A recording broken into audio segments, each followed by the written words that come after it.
Юр, что с тобой? Да я все думаю о вчерашней ситуации.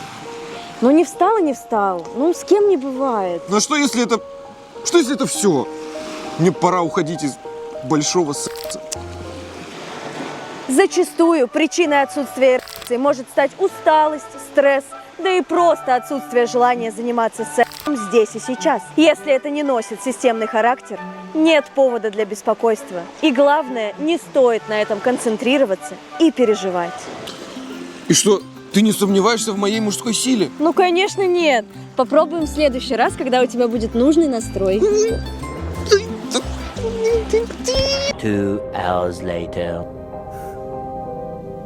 Алло, это соцзащита? А можно мне поменять парня на более молодого?